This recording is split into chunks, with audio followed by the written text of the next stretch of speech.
Hello guys! For today, pupunta tayo sa park na malapit dito sa amin. Ang ganda nga pala ng tanawin dito malapit sa amin. Makikita mo yung mga bundok, tas sobrang linis. Yung tulay na yan, yun yung dinaanan ko sa taas, tas bumaba ako dito malapit sa ilog. Wala kang makikitang basura. Ito nga pala yung lalakaran mo. Tas ayan, may baon akong snack galing sa store. Ito yung ilog sa malapitan.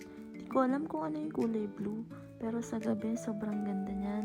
Matatanaw mo dun sa tulay yung mga ilaw dyan. Ayan, nagmuni-muni ako dyan. Kasi sobrang ganda talaga yung view. Parang hindi mo pwedeng hindi picturean. Wala kasi akong taga-picture ngayon, nagtatrabaho na.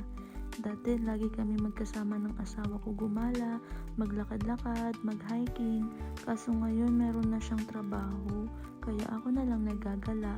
Sobrang lakas ng loob ko, no? Kahit sa China, gala. Dora yan! Tapos may napansin ako nagyayelo sa gilid ng ilog. Kaya ayan, no? Tingnan nyo, sobrang lamig siguro kagabi. Ito nga pala yung view pag nakaupo ka sa bench.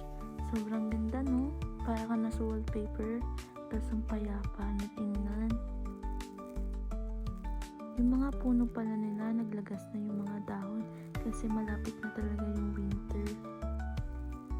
Ito yung view sa kabilang side, parang pulsing water, no? Ang ganda. Yun lang pala yung video ko ngayon.